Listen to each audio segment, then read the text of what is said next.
Hello students, जैसा कि हमारा क्लास 10th के लिए जो फिजिक्स है आपकी, उसमें चैप्टर है reflection and refraction of light, उसके लेक्चर्स चल रहे हैं। उसमें आज का हमारा 4th लेक्चर है, तो उसमें चले स्टार्ट करते हैं। उसमें सबसे पहला टॉपिक जो है आपके पास, टाइप्स ऑफ रिफ्लेक्शन कितने होते हैं। तो टाइप्स ऑफ रिफ्लेक्शन सबसे पहला कौन सा है, रेगुलर रिफ्लेक्शन, और दूसरा है आपके पास डिफ्यूज्ड रिफ्लेक्शन, या इसी का नाम दूसरा है इरेगुलर रिफ्लेक्शन। तो सबसे पहले पढ़ते हैं रेगुलर रिफ्लेक्शन को। तो जो रेगुलर रिफ्लेक्शन है, इसके अंदर आपके पास क्या रहेगा, जैसे आपके पास कोई भी सरफेस है, कोई मिरर है, क्या आपके पास कोई मिरर है, अगर इस मिरर में के ऊपर लाइट रेज क्या हो, एक दूसरे के ऊपर फॉल करें, लाइट रेज क्या करेंगे, इसके ऊपर फॉल करेंगे, वो एक दूसरे के पैरेलल हो, लाइट रेज क्या हो, एक दूसरे के पैरेलल, ऐसे लाइट रेज आ रही है, और लाइट रेज जो फॉल किए वो एक दूसरे क्या है, पैरेलल में है। और रिफ्लेक्शन के बाद आफ्टर रिफ्लेक्शन ये लाइट रे इधर चली गई, और ये लाइट रे यहाँ से इधर चली गई। ये लाइट रेज आफ्टर रिफ्लेक्शन भी एक दूसरे क्या हैं, पैरेलल में हैं, तो इनको हम बोलते हैं, इस रिफ्लेक्शन क्या बोलोगे, regular reflection. When incident rays which are parallel after reflection also parallel to each other, एक दूसरे क्या रहेंगी, बाद में भी पैरेलल रहेंगी, तो उसको क्या बोलोगे, रेगुलर रिफ्लेक्शन, या इमेज फॉर्मेशन में इनका हम यूज़ करते हैं। तो ये आपके पास था रेगुलर रिफ्लेक्शन। यहाँ पर एक बात जाना ना, सरफेस रेगुलर होता है, स्मूथ सरफेस होता है। इसके बाद आता है डिफ्यूज्ड या इरेगुलर रिफ्लेक्शन। इसके अंदर क्या रहेगा, आपके पास जो सरफेस होगा वो सरफेस इरेगुलर होगा, आड़ा टेढ़ा रहेगा आपके पास में, ऊपर नीचे, इसमें इरेगुलरिटीज़ रहेंगी। यहाँ पर जो इंसिडेंट रेज हैं वो फॉल तो करेंगी पैरेलल में, इंसिडेंट रेज फॉल से पैरेलल, इंसिडेंट रेज क्या करेंगी, पैरेलल फॉल करेंगी, but they are not parallel to each other after reflection, लेकिन रिफ्लेक्शन के बाद एक दूसरे के पैरेलल नहीं होंगी, इसको बोलोगे आप डिफ्यूज्ड या इरेगुलर रिफ्लेक्शन। मतलब इंसिडेंट लाइट रेज क्या हैं, पैरेलल हैं, reflected light rays non parallel to each other होंगी, तो क्या बोला जाएगा आपको उसके पास में, डिफ्यूज्ड या इरेगुलर रिफ्लेक्शन। तो इसके मेन कारण क्या है, इसका मेन रीज़न क्या है, it arise due to the irregularities of the surface, ये सरफेस की इरेगुलरिटीज़ के कारण आता है, सरफेस जो है उसके इरेगुलर होने पर आता है।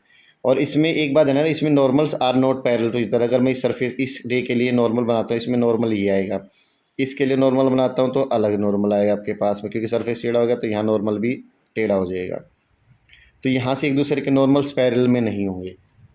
इन diffused reflection normals are not parallel to each other. हाँ, लेकिन इस बात का ध्यान रखना, इसमें लॉज ऑफ रिफ्लेक्शन वो भी होते हैं, मतलब angle of incidence angle of reflection के इक्वल रहेगा। यहाँ पे आई जितना होगा उतना ही यहाँ से आर होगा, इसके लिए ये जो आई होगा ये वाला, वो इसके लिए आर होगा, मतलब ये 30 डिग्री है तो ये भी 30 डिग्री है यार। Laws of reflection irregular reflection के अंदर भी ओबे होते हैं, कहीं कोई ये ध्यान में रखो कि आई और आर ग्रेटर और छोटे बड़े हो जाएंगे, ऐसा नहीं होता। चाहे सरफेस रेगुलर है चाहे इरेगुलर है, एंगल ऑफ इंसिडेंस हमेशा इक्वल रहेगा एंगल ऑफ रिफ्लेक्शन के। और ये हमारे पास जो है इरेगुलर रिफ्लेक्शन है, ये मेक करता है थिंग्स को विजिबल, क्योंकि लाइट रेज पार्टिकल हमारे ऑब्जेक्ट पे टकराते हैं, अलग अलग डायरेक्शन में जाते हैं, जिससे हमें ऑब्जेक्ट्स दिखाई देते हैं। तो इरेगुलर सरफेस जो होता है, इरेगुलर रिफ्लेक्शन जो होता है वो हमें थिंग्स को विजिबल करता है। ये बातें थी आपकी किसके लिए, डिफ्यूज रिफ्लेक्शन के लिए। इसके बाद जो नेक्स्ट टॉपिक आपका है वो है प्लेन मिरर। आपने एक ग्लास की सीट देखी होगी, जैसे टेबल के ऊपर वगैरह रखे होते ग्लास की सीट, लेकिन अगर हम उसको थोड़ा सा पतला कर दें, कोई भी आपके पास क्या ग्लास की सीट है, क्या है आपके पास है ग्लास सीट है, जिसको एक साइड से हमने क्या कर दिया, पॉलिश, क्या कर दिया, एक साइड से पॉलिश कर दिया। तो ग्लास की सीट थी, इसकी एक साइड से हमने क्या कर दिया, पॉलिश कर दिया, तो ये क्या बनेगा आपका, प्लेन मिरर। एक glass sheet which is polish at one end, जिसको एक एंड से क्या किया गया है, पॉलिश किया है, which is polish at one end. तो ये जो पॉलिश की गई है ये मोस्टली सिल्वर मेटल की होती है, और जो सिल्वर मेटल है इसको प्रोटेक्ट करने के लिए इसके ऊपर पेंट किया जाता है, क्या किया जाता है, पेंट किया जाता है ताकि वो सेफ रहे। तो plane mirror it is a sheet of glass, plane mirror क्या है, it is a sheet of a glass which is polished at one end, जो एक एंड पे क्या होगी, पॉलिश्ड होगी। And to protect that polish, protect करने के लिए उस पॉलिश को हम क्या लगाते हैं, उसके ऊपर पेंट लगाते हैं, क्या लगाते हैं, पेंट। तो mirrors usually made by depositing a thin layer of the silver metal, mirrors को कैसे बनाते हैं, सिल्वर मेटल की थिन लेयर लगा के, मतलब हमारे पास जो पॉलिशिंग है पीछे जो की जाती है वो कौन से मेटल की लेयर लगाओगे, सिल्वर मेटल की लगाओगे एक साइड में। तो आपके पास में मिरर के अंदर दो सरफेसेस हैं, एक में जिसमें आपका फेस दिखाई दे रहा है इसको बोलते हैं रिफ्लेक्टिंग सरफेस, क्या बोलते हैं, रिफ्लेक्टिंग सरफेस। एक साइड जिस साइड हमने पॉलिश किया उसको पॉलिश्ड सरफेस बोल देते हैं। क्या बोलते हैं? Polished surface. इसका सेकंड नाम ओपेक। क्या नाम इसका? ओपेक। तो ये चीज़ें आपके पास हैं प्लेन मिरर के लिए। प्लेन मिरर में ग्लास सीट है, बिल्कुल स्ट्रेट रहेगी, सीधी रहेगी, बिल्कुल फ्लैट रहेगी। सीट कैसी रहेगी? फ्लैट। और एक साइड से हमने उसको क्या कर दिया? पॉलिश कर दिया। तो plane mirror, sheet of glass. Plane mirror क्या होता है? Sheet of a glass which is polished at one end, जो एक एंड पे क्या रहेगी? पॉलिश्ड रहेगी। और उस टू प्रोटेक्ट द पॉलिश को प्रोटेक्ट करने के लिए हम क्या करते हैं? Coated with a paint. किसकी कोटिंग करेंगे उसके ऊपर? पेंट की। और यहाँ पर कौन सी मेटल ज़्यादा यूज़ होती है आपके पास? सिल्वर ए मेटल हमारी ज़्यादा यूज़ होती है। इसके बाद में जो नेक्स्ट टॉपिक आपका है वो है what happens when light rays falls normally on a plane reflecting surface. जब कोई प्लेन रिफ्लेक्टिंग सरफेस है उसके ऊपर रे नॉर्मली फॉल करेगी। ये आपके पास सरफेस हो गया, मतलब कोई मिरर है और मिरर की एक साइड क्या रहेगी? पॉलिश्ड रहेगी। अगर मैं इसको एक साइड से पॉलिश करता हूँ और इस पर क्या फॉल करते हैं? इंसिडेंट रेज नॉर्मली का मतलब क्या है? उसका सरफेस के साथ एंगल 90 रहेगा। रे ऐसे आई और फाल की मिरर के ऊपर, तो यहाँ एंगल कितना बना हमारे पास में? 90 डिग्री। सरफेस के साथ कितना एंगल है? 90। लेकिन हमने क्या पढ़ा था? जहाँ भी रे फाल करते वहीं पर हम क्या बनाते हैं? नॉर्मल। और नॉर्मल का एंगल भी क्या होता है? 90 डिग्री होता है। तो नॉर्मल भी यही रहेगा। तो जब नॉर्मल यही है, इंसिडेंट यही है, तो एंगल ऑफ इंसिडेंस क्या रहेगा? 0 डिग्री। कितना रहेगा? 0 डिग्री। जब रे नॉर्मली फॉल करेगी, देखो रे नॉर्मली फॉल करते तो मिरर के साथ कितना एंगल बनाती है? 90। लेकिन नॉर्मल के साथ कितना एंगल होता है? विद नॉर्मल किसके साथ है? With normal. नॉर्मल के साथ एंगल ऑफ इंसिडेंस कितना होगा? 0। जब एंगल जो है वो 90 डिग्री होता है किसके साथ? मिरर के साथ। मिरर से 90 है तो नॉर्मल के साथ कितना एंगल है? 0। अब हमने पहले पढ़ा था हमारे एंगल्स होते हैं नॉर्मल के साथ। अगर रे नॉर्मली फॉल कर रही है, आई इज इक्वल टू 0 है, तो एंगल ऑफ ए रिफ्लेक्शन भी क्या रहेगा आपके पास में? 0 ही रहेगा। तो रे क्या करेगी? यहाँ से स्ट्राइक करके वापस इसी पाथ से चली जाएगी, रिट्रेस इट्स पाथ। इसका मीनिंग क्या रहेगा? आर जो है वो इक्वल टू 0 रहेगा। एंगल ऑफ इंसिडेंस भी 0 रहेगा, एंगल ऑफ रिफ्लेक्शन भी 0 रहेगा। यहाँ से आपको एक बात ध्यान में रखनी है, अगर कोई भी रे फॉल करती नॉर्मली, मतलब 90 डिग्री एंगल पे किसी सरफेस पे फॉल करेगी मिरर के ऊपर, तो अपने पाथ को रिट्रेस कर लेती है, अपने उसी पाथ से वापस चले, जिस रास्ते से वो आए थे उसी रास्ते से वापस चली जाती है, राइट रे। तो ये आपके पास क्या था? क्वेश्चन था हमारा, व्हेन रे फॉल्स नॉर्मली व्हाट हैपेंस। तो रे फॉल करेगी नॉर्मल, तो एंगल ऑफ इंसिडेंस क्या रहेगा? 0। और आई और आर क्या होते हैं? इक्वल होते हैं, इसलिए रिफ्लेक्शन भी क्या रहेगा? 0। तो रे रिट्रेस इट्स पाथ, रे क्या करेगी? अपने सेम पाथ पे वापस चली जाएगी। तो यही बात हमने यहाँ लिख रखी है, when light rays falls normally या perpendicular to the reflecting surface. Surface से 90 डिग्री एंगल पे अगर ये फॉल करेगी, after reflection retrace its path. अब रिफ्लेक्शन बाद अपने पाथ पे वापस चली जाएगी। तो नेक्स्ट जो टॉपिक है इमेज फॉर्मेशन है। तो image formation by plane mirror for point object. अभी कौन सा ऑब्जेक्ट के लिए बना रहे हैं हम? सबसे पहले पॉइंट ऑब्जेक्ट के लिए इमेज बना रहे हैं। पॉइंट ऑब्जेक्ट के लिए आप इमेज बनाओगे तो सबसे पहले हमें क्या चाहिए? पॉइंट ऑब्जेक्ट हमने ओ ले लिया। यहाँ से आपके पास में क्या रहेगा? एक हम मिरर बनाएंगे। मिरर की वन साइड क्या रहेगी? पॉलिश्ड रहेगी। अब यहाँ से आप देखो, ये अगर हमारे पास में रेज हैं, वे रेज को बना रहे हैं, यहाँ से ऑब्जेक्ट से कोई रे नॉर्मली फॉल करे, भी पढ़ा था हमने। अगर ये नॉर्मली फॉल करेगी तो क्या करेगी? रिट्रेस इट्स पाथ, वापस यहाँ से ऐसे कैसे वापस आ जाएगी? देखो ये रे इधर से वापस आती है। अगर मैं यहाँ से देखने लग रहा हूँ, अगर मैं लगाता हूँ यहाँ से, मैं कोई बंदा देखने लग रहा है, तो उसको क्या दिखेगा कि ये जो रे है पीछे से आती दिखाई दे रही है। Appears to come from behind the mirror, ये मिरर के पीछे से आती दिखाई दे रही है, मतलब ये जो रे है वो इधर से आती हुई आपको दिखाई देगी। और इसी तरीके से अगर मैं कोई इंसिडेंट रे यहाँ डालता हूँ, इसके ऊपर फॉल कराता हूँ ऐसे, तो यहाँ से रे फॉल करते हम क्या बनाएंगे? इसके लिए नॉर्मल बनाओगे। नॉर्मल बनता तो एंगल ऑफ इंसिडेंस, आपको पता जितना एंगल ऑफ इंसिडेंस होगा उतना ही एंगल ऑफ ए डिफ्लेक्शन होगा। तो रे क्या करेगी? रे अपीयर, ये रे यहाँ से क्या करेगी? रिफ्लेक्ट बैक हो जाएगी। यहाँ से रे क्या करेगी? रिफ्लेक्ट हो जाएगी। रे इधर रिफ्लेक्ट होगी, उसके बाद अंडू कर देते हैं। तो देखो यहाँ से रे जो रे फॉल की है वो यहाँ पे फॉल की, और ये रे यहाँ से पीछे से आती हुई दिखाई देगी आपको, ये रे यहाँ रिफ्लेक्ट होगी। तो इस रे को अगर आप देखोगे तो ये रे पीछे से अपीयर्स टू कम होगी, ये भी यहाँ से आती हुई दिखाई देगी आपको, जहाँ पर क्या बनेगी इमेज की। लाइट रेज जब दो पॉइंट्स हमारे पास मिलते हैं तो क्या बनाती है, इमेज बनाती हैं। तो दोनों लाइट रेज क्या हो रही हैं, away from each other after reflection appears to come from point I से आती हुई दिखाई दे रही हैं। तो अब दो रेज अपीयर्स टू मीट, मिलती हुई दिखाई दे रही हैं, एक ही पॉइंट से डाइवर्स होती हुई दिखाई देती है रेज, तो कौन सी इमेज बनती है, वर्चुअल इमेज। कौन सी इमेज बनती है, वर्चुअल। अब देखो यहाँ से अगर ऑब्जेक्ट यहाँ से डी डिस्टेंस पे है तो इमेज भी behind the mirror D distance पे ही बनेगी। तो इमेज फर्स्ट क्या बनी, वर्चुअल बनी। सेम साइज है, जो ऑब्जेक्ट का साइज है, पॉइंट साइज ऑब्जेक्ट था, पॉइंट साइज ही इमेज बनेगी आपकी।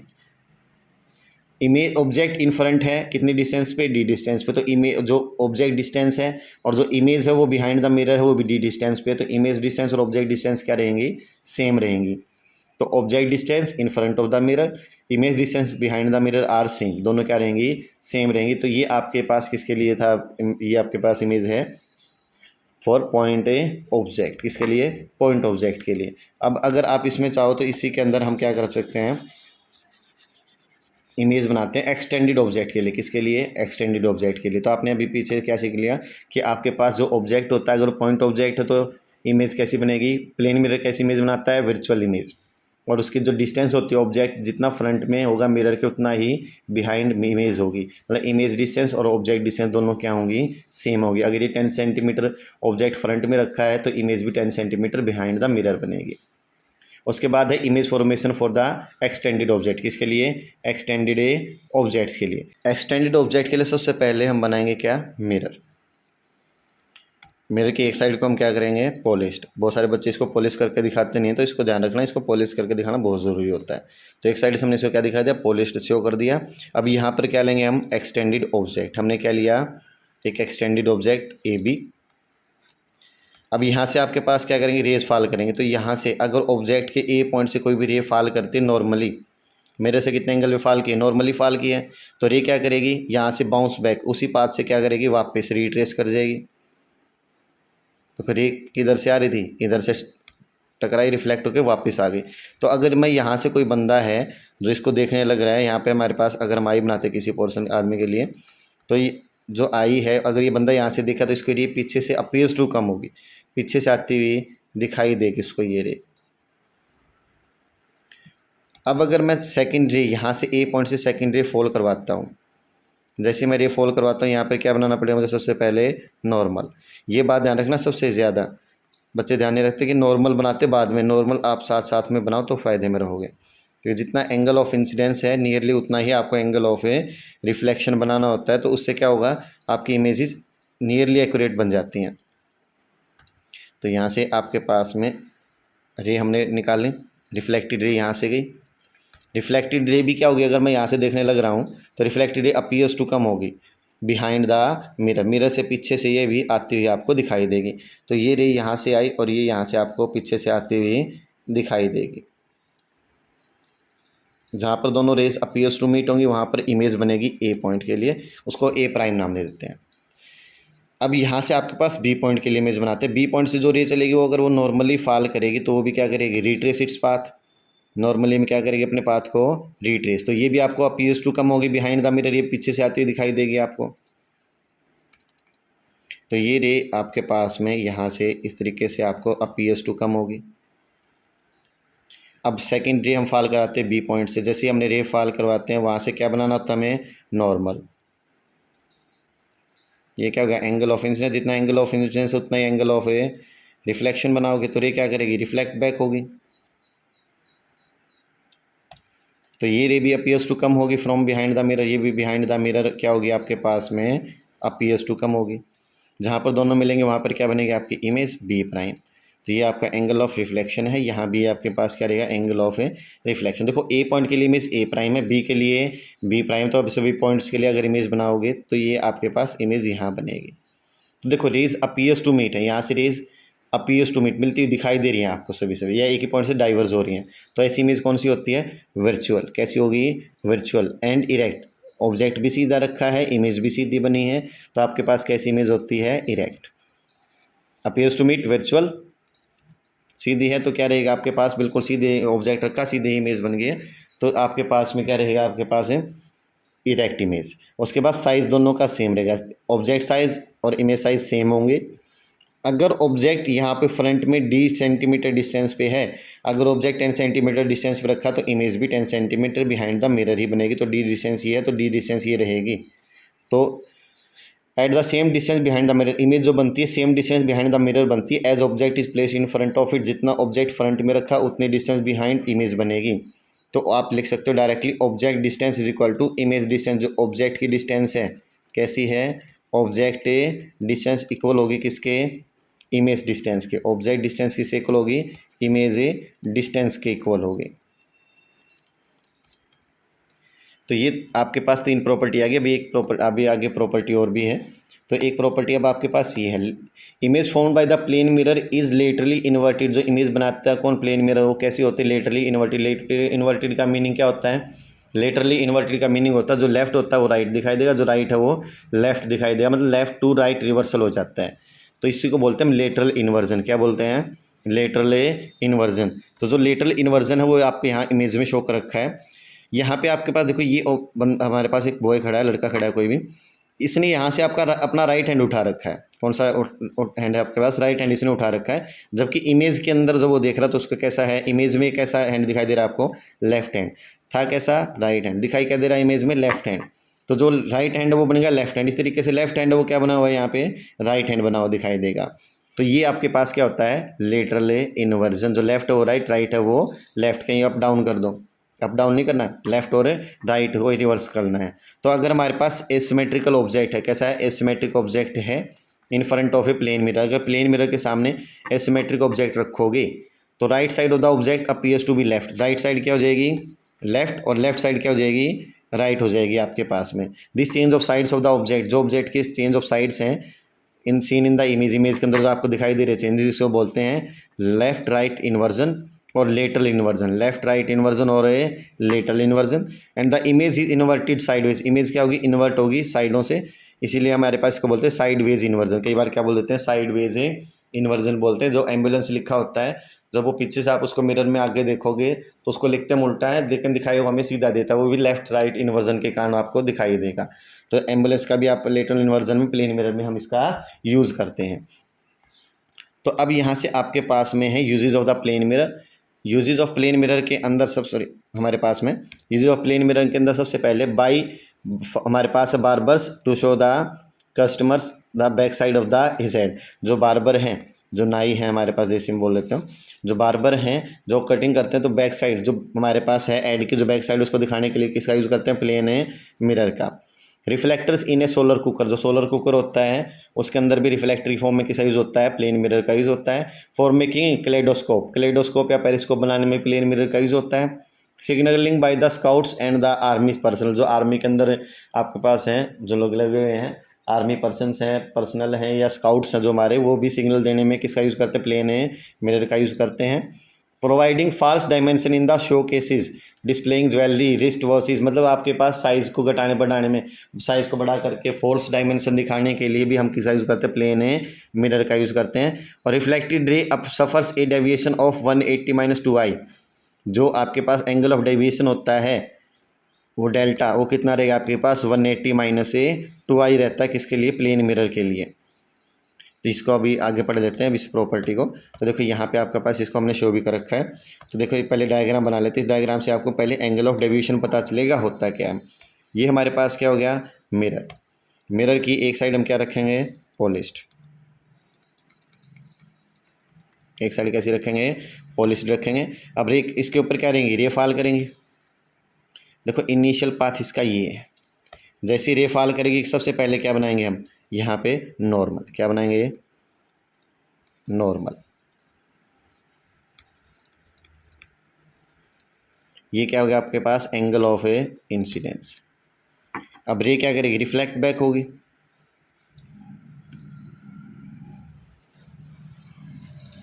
रे रिफ्लेक्ट बैक है तो यहाँ से आपके पास में रे रिफ्लेक्ट हुई तो ये क्या हो गया आपके पास, एंगल ऑफ रिफ्लेक्शन हो गया। अब देखो इनिशियल पाथ क्या था लाइट का, इनिशियल पाथ ये था आपके पास। अगर मिरर नहीं होता तो रे आपको अपीयर्स टू कम होती। अगर हमारे पास रे किधर जाती, रे बिल्कुल डायरेक्ट स्ट्रेट जाते। अगर मिरर नहीं है तो रे बिल्कुल स्ट्रेट जाएगी। लेकिन मिरर होने का ये रिफ्लेक्ट बैक होगी। तो देखो ये इनिशियल पाथ क्या था इसका, ये था, फाइनल पाथ ये है।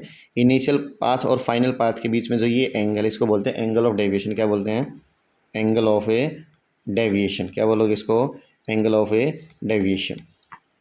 इसको डेल्टा से डिनोट करते हैं। ये बात आपको समझ में आ गई। अगर इनिशियल पाथ ये था, फाइनल पाथ ये है, तो इनिशियल और फाइनल पाथ के बीच के एंगल को क्या बोलोगे? एंगल ऑफ ए डेविएशन बोलोगे। तो एंगल ऑफ डेविएशन यहाँ से मेरे हिसाब से समझ में आ गया। रिफ्लेक्टेड रे और इंसिडेंट रे के पाथ के बीच का जो एंगल का डिफरेंस, उसको बोलोगे एंगल ऑफ ए डेविएशन। और एंगल ऑफ डेविएशन का फॉर्मूला अभी यहाँ प्रूफ करेंगे। तो एक बार इसको रेज कर लेते हैं यहाँ से। देखो यहाँ पे आपके पास में सबसे पहले क्या चीज़ें गिवन हैं। हमें पता है लाइन के एक साइड में एंगल कंप्लीट 180 डिग्री होता है। कितना होता है? 180 डिग्री। तो यहाँ पे देखो ये आई, ये आर और ये डेल्टा, ये तीनों एंगल्स एक स्ट्रेट लाइन के एक साइड में बने हुए हैं। तो मतलब तीनों का सम कितना होगा? 180। आई प्लस आर प्लस डेल्टा किस इक्वल रहेगा? 180 डिग्री के इक्वल रहेगा। लेकिन हमें पता है एंगल ऑफ इंसिडेंस किस इक्वल होता है? एंगल ऑफ रिफ्लेक्शन के। तो मतलब आर की जगह मैं आई रख सकता हूँ। तो अगर मैं यहाँ पुट करता हूँ तो आई, आर की जगह मैंने क्या पुट कर दिया? I plus delta is equal to 180 degree. I plus I क्या हो जाएगा? 2i plus delta is equal to 180 degree. तो यहाँ इससे प्लस उधर जाके हो जाएगा माइनस। तो डेल्टा क्या फॉर्मूला है मेरे पास? 180 माइनस 2i। 180 माइनस है 2i। ये आपके पास एंगल ऑफ डेविएशन का फॉर्मूला है।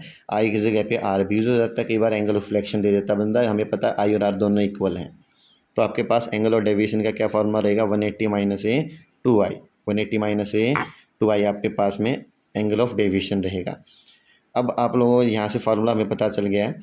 तो अब इस फार्मूला एक न्यूमेरिकल भी आपके पास गिवन है यहाँ पे। तो देखिए, फाइंड एंगल ऑफ डेविएशन, हमें क्या निकालना है? Angle of deviation by the mirror when angle of incidence is 30 degree. जब एंगल ऑफ इंसिडेंस कितना है? 30 डिग्री। तो डेल्टा किसके, आई किसके इक्वल गिवन है? सॉरी, आई कितना गिवन है आपके पास? 30 डिग्री। तो डेल्टा फार्मूला क्या? 180 माइनस 2i। 180 माइनस 2, आई कितना आपके पास? 30 डिग्री।